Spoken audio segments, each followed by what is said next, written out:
News 18 বাংলায় আরো একবার স্বাগত। খবর দিনভর নিয়ে রয়েছি আমি অনিন্দিতা। মুখ্যমন্ত্রী জনতার দরবার, যেখানে সাধারণ মানুষের থেকে সরাসরি অভাব অভিযোগ শোনেন মুখ্যমন্ত্রী এবং তার সমাধানও হয়। জনতার দরবারে মুশকিল আসান। 7 মাস পর খোঁজ মিলল নিখোঁজ ছেলের। ছেলেকে খুঁজে দেওয়ার আবেদন করেন দম্পতি।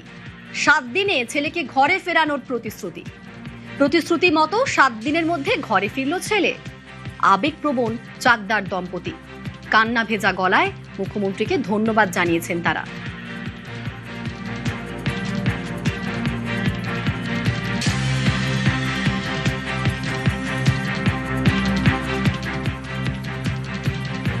প্রতিশ্রুতি মতোই 7 দিনের মধ্যে ঘরে ফিরল ছেলে।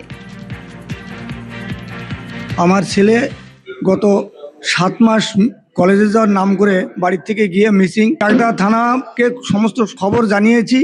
এতদিন ওনার পিছনে ঘুরেছি থানা প্রশাসনের কাছে, কিন্তু কোনো কাজ পাইনি। মুখ্যমন্ত্রী আমাকে 7 দিনের সময় দিয়েছিলেন, ঠিক 7 দিনের মাথায় আমি আমার ছেলেকে ফেরত পেয়েছি। তাই জনতার দরবারে এসে মুখ্যমন্ত্রীকে শুধু অভিনন্দন নয়, আশীর্বাদ, ঈশ্বরের কাছে আশীর্বাদ করি মুখ্যমন্ত্রী যেন দীর্ঘজীবী হন।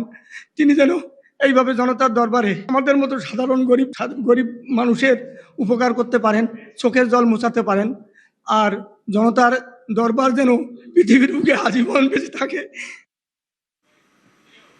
সল্টলেকে মুখ্যমন্ত্রী জনতার দরবার, যেখানে সুন্দরবন থেকে এক মা এসেছেন তার মেয়ের চিকিৎসার জন্য সাহায্যের আর্জি জানিয়ে। 2023 সালে হার্টের অসুখ ধরা পড়ে মেয়ের। বিভিন্ন হাসপাতালে চিকিৎসা করেও সুস্থ করা যায়নি মেয়েকে।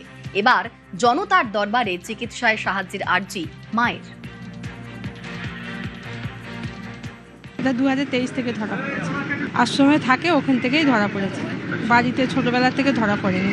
তখন ওখানে ডাক্তাররা ডাক্তাররা দেখে, তারপর স্কুলের টিচাররা সব দেখে তারপর আমাকে বলে যে এই অবস্থা। পিজিতে নিয়ে যাওয়ার পরে তারপর এটা সব টেস্ট শেষ করলো। সেইখান থেকে ওরা প্রত্যেক মাসে, আগে তো 3 মাস পরে পরে ডেট দিত। তারপরে যখন 2024 থেকে তখন প্রত্যেক মাসে একবার করে ডেট দিত। নিয়ে আসার পরেই ওনারা নো বেড করে লিখে দিত। এখন এই জন্যে এখানে এসছি দরবারে, যেতে কিছু ব্যবস্থা করে দেন ওনারা। মুখ্যমন্ত্রীর জনতার দরবার। বদলিতে স্বজন পোষণের অভিযোগ নার্স মহুয়া মাইতির। তৃণমূল জমানায় ভয় দেখিয়ে বদলির অভিযোগ। সেই অভিযোগ নিয়ে তিনি আজ এসেছেন জনতার দরবারে মুখ্যমন্ত্রীর কাছে। পূর্বতন সরকারের স্বজন পোষণ এবং দুর্নীতি নিয়ে বলতে, আগে সরকারের সময় আমরা কোথাও যেতেই পারিনি, কেননা যাওয়ার এইরকমভাবে এই সরকারের মতো এত সুযোগ তো আমরা কোথাও পাইনি যেখানে গিয়ে আমরা নিজেদের কথাটা বলতে পারবো। তো আমাদের নার্সিংয়ের 2টো ক্যাটাগরি রয়েছে, একটা হচ্ছে বেসিক এবং পোস্ট বেসিক।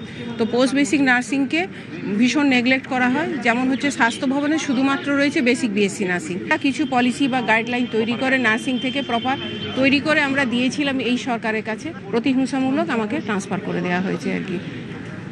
সেই জন্যই আজকে সিএম স্যারের দরবারে জানিয়েছিলাম। ওই ট্রান্সফারে ভয় দেখিয়ে তাদেরকে চুপ করিয়ে রাখে, যার জন্য তারা বলা